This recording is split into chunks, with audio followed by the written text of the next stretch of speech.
difference between the C3 and the C4 plants. Okay, C3 are called as a Kelvin cycle, C4 called as a Hertzlag cycle. नाम भी बहुत ज़्यादा important है. Okay, optimum temperature for the photosynthesis, that is the 10 to 25 degree centigrade is must, whereas here optimum temperature कितना चाहिए 30 से 45 degree centigrade.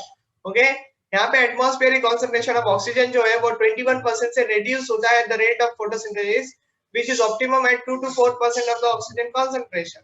यहाँ पे क्या है, ऐसा कोई इफेक्ट देखने मिलता ही नहीं है, कोई भी इफेक्ट होता ही नहीं है C4 प्लांट्स के ऊपर कंडीशंस के हिसाब से. Now saturation point is reached at 10 to 70% of the full sunlight. ये अलग सी बातें हैं, एक्स्ट्रा बातें हैं. Saturation point is not reached even at the full sunlight over here. Okay, the rate of net photosynthesis at optimum sunlight is 15 to 35 mg CO2 per dm square per hour. ये सारी बातें हैं. I think ये सारी बातें बहुत extra हो रही है तुम्हारे लिए. So let's go ahead in the next point. जैसे कि देखो Cran's anatomy यहाँ पे नहीं होता है, लेकिन यहाँ पे Cran's anatomy आप लोगों ने पढ़ा. इसके अलावा क्लोरोप्लास्ट के बारे में देखते हैं. Chloroplast do not have peripheral reticulum. ये बात भी हम लोगों ने नहीं देखी थी. यहाँ पे होता है peripheral reticulum. Chloroplast are one type of present, that is monomorphic, इसलिए यहाँ पे इसको अपोजिट साइड में डायमॉर्फिक बोला गया, that is a granal and agranal type. यहाँ पे bundle sheath cells are usually do not contain chloroplast. यहाँ पे बंडल शीट सेल्स जो होते हैं ये क्लोरोप्लास्ट कंटेन करते हैं, लेकिन ए ग्रैनुल वाला. Okay, in higher plants operating C3 cycle the chloroplast are all granal type, मतलब नॉर्मल टाइप. वेयरएज यहाँ पे दो तरीके के काम करते हैं, granal as well as agranal. Granal वाला मेसोफिल सेल्स में, ए ग्रैनुल वाला बंडल शीट सेल्स में.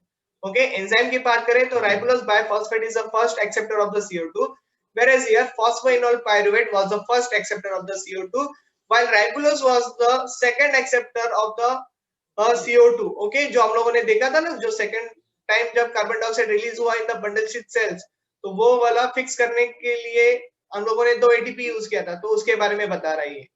ठीक है, next, phosphoglyceric acid is the first stable product over here. और यहाँ पे तो oxaloacetic acid is the first stable product over here. Now plants operates only Kelvin cycle over here, लेकिन यहाँ पे the plant operate a dicarboxylic acid cycle, and addition to this there is a Kelvin cycle is also taking place. So C4 plants में आप लोगों को 2 cycles at a time देखने मिलता है, एक तो खुद C4 का और एक C3 cycle. Okay, इसलिए तो 30 ATP का प्रोडक्शन हुआ.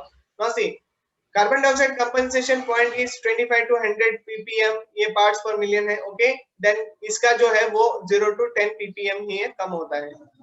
Mesophyll cells perform complete photosynthesis, whereas here partial हो रहा है ना. Mesophyll cells perform only initial fixation. Okay, क्योंकि बाद का तो बंडल शीट करके देता है.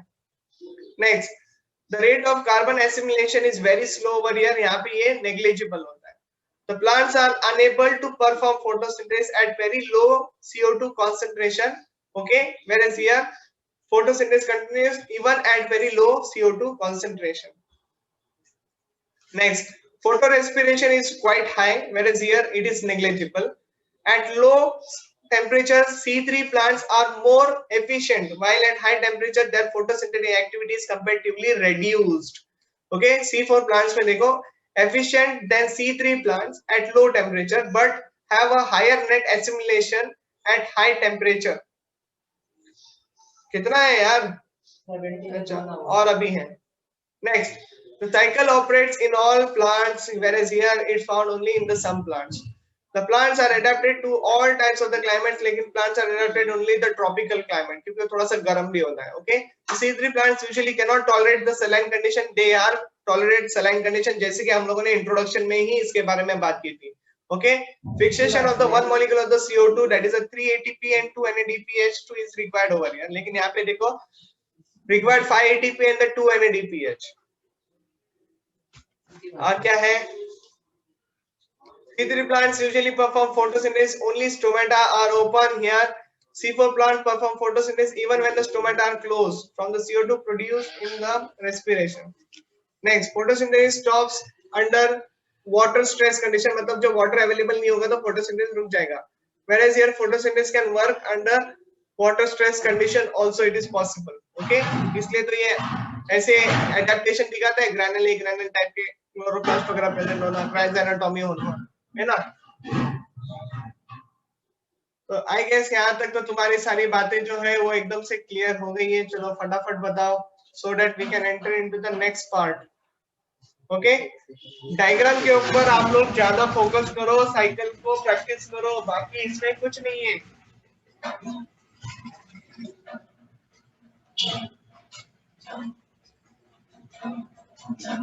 बढ़ो आगे।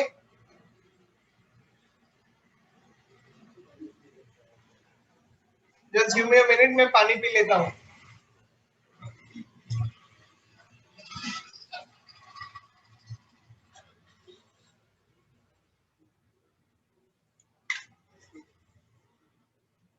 ओ बस आगे लस्सो मेरे जेल लगेगा।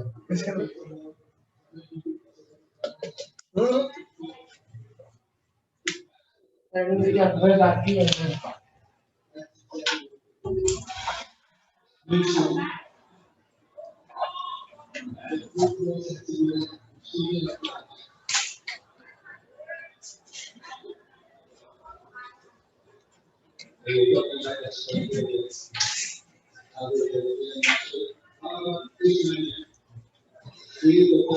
तो अभी बढ़ते हैं आगे, लेट्स मूव अहेड। देखते हैं अभी क्या क्या चीजें आती है इसमें। आई थिंक ये लास्ट पार्ट रहेगा। यस ये लास्ट पार्ट है हमारे लेक्चर का, तो अभी इसको खत्म करते हैं फटाफट, ठीक है। क्रेसिलियन एसिड मेटाबॉलिज्म, जिसको कहा जाता है cam, CAM cam. Okay, so it is a mechanism of photosynthesis leaving double fixation of the CO2 which occurs in succulent belonging to the Crassulaceae। तो ये भी आप लोगों को एक ध्यान रखना है, Crassulaceae फैमिली के मेंबर्स ये एसिड मेटाबॉलिज्म वाली जो क्रेसुलेशन एसिड मेटाबॉलिज्म एक्टिविटी करते हैं। ओके, लाइक मेंबर क्या हो सकते हैं, cacti, euphorbia and some other plants also. Okay, जो कि ड्राई हैबिटेट में ग्रो करने की एबिलिटी दिखाते हैं। Where the stomata remain closed during the daytime and open at the night time। ठीक है, तो ये उल्टा हो गया। The process of photosynthesis is similar to that of the C4 plants, but instead of the special, you can say, separation of the initial peptidase fixation and the final Rubisco fixation of CO2, the two steps occur in the same cells। तो हाँ, अभी पहले वाले case में हम लोगों ने देखा था mesophyll cells and the bundle sheath sales आया था। यहाँ पे ऐसा सिनेरियो नहीं रहेगा, यहाँ पे एक ही टाइप का सेल काम होगा, that is a mesophyll cells. Okay, but at different times, बस यहाँ पे क्या है, टाइम इंटरवल में चेंजेस आएंगे। ओके, एक दिन में काम करेगा तो एक रात में काम करेगा, ऐसा वाला सिनेरियो यहाँ पे देखने मिलेगा। Night and day time, okay, जो ऑलरेडी बता दिया हूँ। एग्जाम्पल बेस्ड क्वेश्चन आते हैं एग्जाम में, तो एग्जाम्पल देख लो। Sedum, okay, then kalanchoe, opuntia, pineapple, agave, vanilla। Mechanism of the photosynthesis is similar to the C4 plants, but CAM plants do not have the Cran's anatomy। Okay, तो यहाँ पे ये भी ध्यान रखना है कि CAM plant जो है वो Cran's anatomy नहीं दिखाते, and two types of the chloroplast also it is absent over here। The initial fixation of the CO2 occurs at very night time and results in the conserving the, you can say, water। तो यहाँ पे बहुत simple सी बात है, सीधा आप लोगों को यहाँ पे लेके चलता हूँ। ये रहा तुम्हारा डायग्राम। सिंस टोमेटा यहाँ पे जो है वो संकन टाइप का होता है, क्योंकि ये ड्राई क्लाइमेट है, तो हम लोग इसको स्कोटोएक्टिव टोमेटा भी कहते हैं। ये नाम याद रखो, स्कोटोएक्टिव टोमेटा भी कहते हैं। ओके, स्कोटोएक्टिव क्यों, क्योंकि वो संकन होते हैं। संकन मतलब एम्बेडेड होते हैं। ओके, ताकि डायरेक्ट सनलाइट के कांटेक्ट में नहीं रहे। अगर ऐसे रहेगा तो स्टोमेटा ओपन रहेगा और सीधा जो है ट्रांसपिरेशन जो है वो एक्टिविटी कंटिन्यूअसली होते रहेगी, जिसके वजह से प्लांट स्ट्रेस कंडीशन में जा सकते हैं। ऑलरेडी स्ट्रेस कंडीशन है वहां पे। Okay, now see mesophyll cell से ये यहाँ पे मैंने दिखाया है अपर एपिडर्मिस। यहाँ पे फिर ये स्टोमेटा ओपन हुआ, कार्बन डाइऑक्साइड को अंदर ले लिया, कार्बन डाइऑक्साइड वाटर के साथ रिएक्ट होके H2CO3- में कन्वर्ट हुआ, वो फिर आगे जाके स्प्लिट हुआ NaCO3- में। H3- को ये 3 कार्बन वाले सब्सटेंस ने पकड़ लिया और कन्वर्ट हो गया 4 कार्बन वाले सब्सटेंस में, that is oxaloacetic acid in presence of an enzyme called as a PEPCO. Same है ना, and it will get converted into malic acid. यहाँ पे NADPH2 का यूज हो गया। Now this malic acid in the night time you can say will be stored into the vacuole. अभी दिन हो गया चालू, तो दिन में क्या होगा, मैलिक एसिड वैक्यूल से बाहर आएगा। Okay, it will get converted into the CO2, मतलब एक CO2 छोड़ देगा बाहर और 3 कार्बन में फिर से कन्वर्ट हो जाएगा, that is a Pep. Okay, phosphoenol pyruvate में। अब ये जो कार्बन डाइऑक्साइड है ये मेसोफिल सेल्स के अंदर C3 साइकिल परफॉर्म करेगा। ओके, जो कि एक ग्लूकोज बनाएगा। खत्म बात। और बाकी का जो है NADP ATP were be used in this particular cycle. ये तो C3 साइकिल कैसे होता है ये तो आपको बहुत अच्छी तरीके से आइडिया है, समझ में आई बात। तो इतना सिंपल वे में you had understood. Only thing is that यहाँ पे एक ही सेल के अंदर काम हो रहा है। मैलिक एसिड रात में स्टोर हो जाता है, मैलिक एसिड दिन में बाहर आ जाता है और बाकी का फिर से सिनेरियो रिपीट हो जाता है। अंडरस्टूड? कितना इजी लगा ये? बहुत इजी था ना? समझ में आई बात? Okay, so now let's see what are the things available now. अभी क्या क्या चीजें बाकी है उसको फटाफट डील कर लेते हैं। तो फैक्टर अफेक्टिंग द फोटोसिंथेसिस, ये तुम्हारा कंप्लीटली एनसीईआरटी का पेपर है। ओके, ये completely explanation will be has been taken from the NCERT book. Okay, when the factor affects any chemical process, Blackman in the year of 1905, okay, इसने ये बताया था law of limiting factors come into effect. This states that the following, अभी नीचे देखो ये सारे examples आएंगे जैसे कि लाइट वगैरह, कार्बन डाइऑक्साइड, ऑक्सीजन, ये सारे फैक्टर्स आएंगे जो कि फोटोसिंथेसिस को अफेक्ट कर सकते हैं। जैसे कि देखो, if a chemical process is affected by more than one factor, then its rate will be determined by the factor which is nearest to the minimal value, and it is the factor which is directly affects the process, and if it is a quantity is changed। अभी यहाँ पे तुम लोगों को एक ही word ध्यान में रखना है, वो है minimal value and the closer factor.